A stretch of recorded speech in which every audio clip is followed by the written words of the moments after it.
ما كاش كيفاش يجوز العيد بلا ما نديرو مقروط المقله سلطان الميدة الجزائريه. ولكن بزاف بنات يصادفهم مشاكل كي يجوا يحضروا مقلوط المقله، لذلك اليوم جبته لكم اصغر كيله هكذا باش تقدروا كامل تجربوه. جبت لكم نوعيه السميد، كميه الماء اللازمه، درجه حراره الفرن، هكذا باش تنجحوا فيه. يعني هذا الفيديو فيه تفاصيل عديده، لذلك نطلب منكم انكم تتابعوه من الاول للاخير وتستمعوا جيدا للنصائح، وكذلك تضغطين على زر الاعجاب هكذا باش الفيديو ينتشر ويلحق لاكبر عدد من المتابعين ويستفيد الجميع.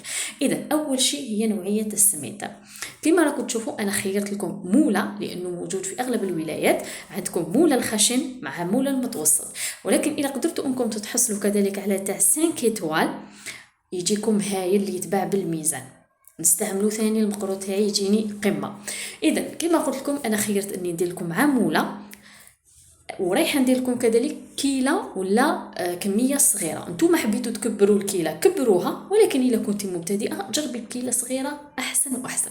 عندنا 3 كيلات ممسوحين من موله الخشن الساشي الاحمر هكذا، والكيله الرابعه رايحين نديروها موله متوسط هكذا البنات، موله متوسط، والكيلات تاعنا رايحه تكون ممسوحه بهذه الطريقه اللي راكم تشوفوا فيها. شوفوا رايحه نقرب لكم باش تشوفوا هاوليك الموله الخشن وهاوليك الموله المتوسط. الان هنايا رايحين نضيفوا ملعقه صغيره تاع القهوه من الملح، بلا كنت تنساو الملح والا المقروط تاعكم يجيكم صامت. ورايحين نضيفوا ملعقه صغيره من الفانيليا تقدروا تستغناو عليها، ورايحه نضيف 2 ملاعق صغيره تاع القهوه من السكر. نخلط النواشف مع بعض كما راكم تشوفوا هنايا. والان رايحه نجيب كيله ناقص اصبع من السمن الدايب والبارد ونكمل عليه بالزيت. يعني ركزوا لي على الفيديو، هاي لي كيله ناقص اصبع من السمن رايحه نكمل عليها بالزيت.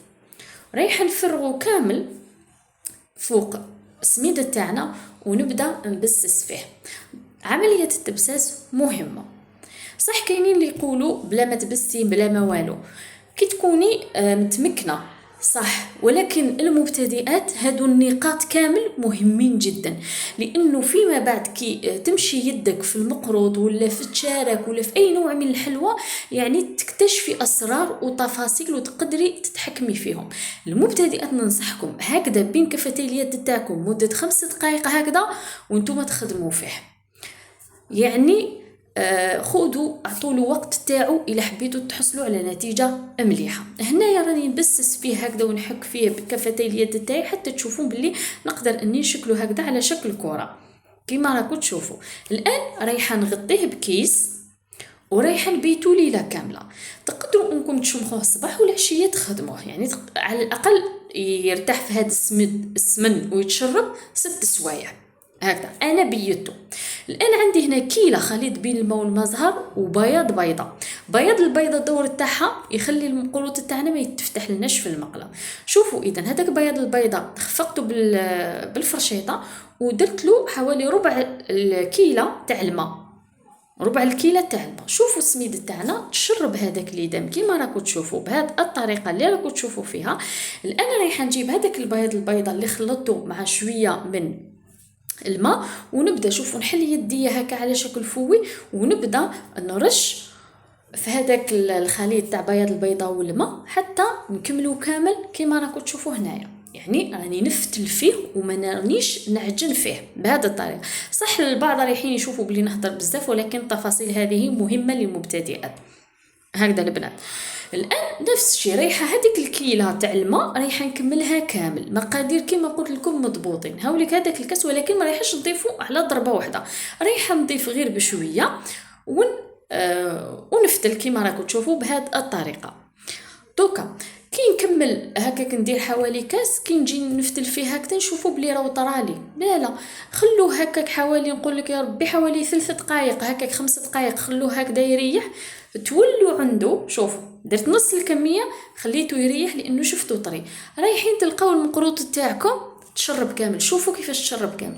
كاينين بزاف بنات يغلطوا في هذا الشيء، كاين اللي يحقوا المرحله الاولى اللي راني وريتها لكم يقولوا خلاص نروحوا نشكلوا المقروط تاعنا والسميده تاعهم ما داش الكفايه تاعو من الماء. هاوليك رايحه نكمل، قلت لكم هذيك الكيله رايحه نضيفها كامل، نكمل نضيف كذلك ربع كيلو واحده اخرى بنفس الطريقه اللي راكم تشوفوا فيها.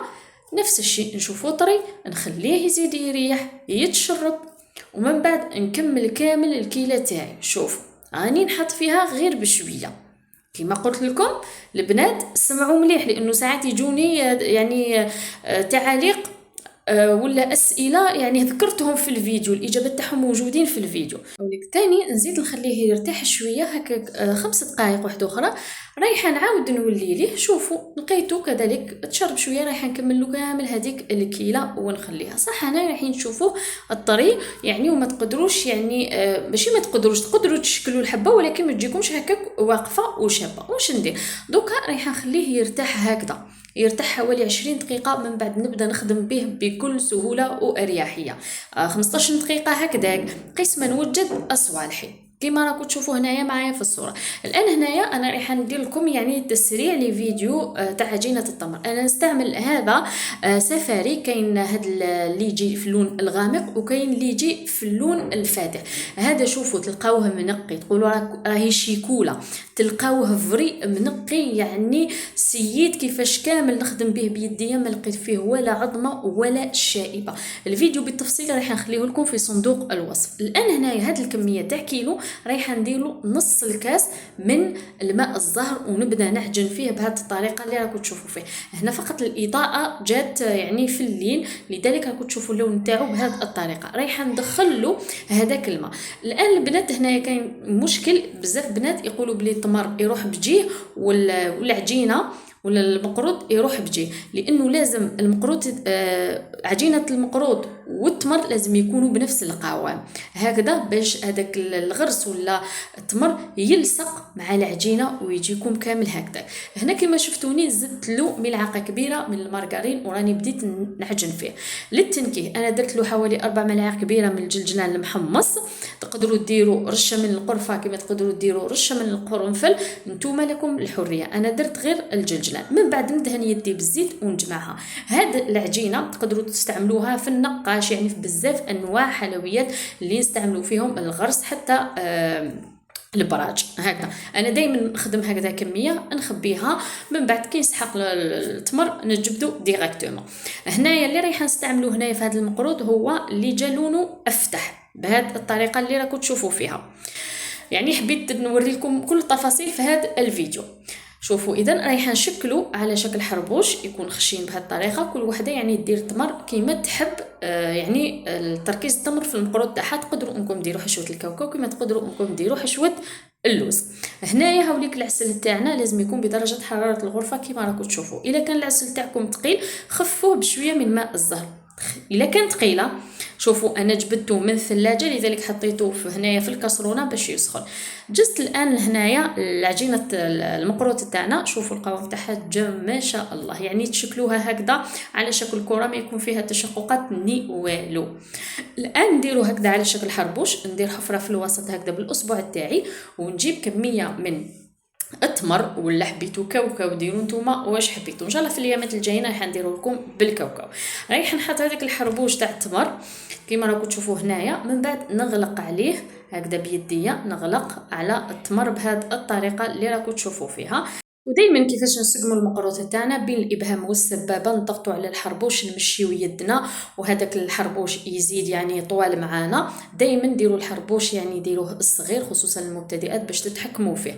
كي تشوفوه الحق للسمك اللي تسحقوه من بعد لويوه فوق سطح العمل باش تعطوا له هذا السطح اللي يجي بومبي ويجيكم املس.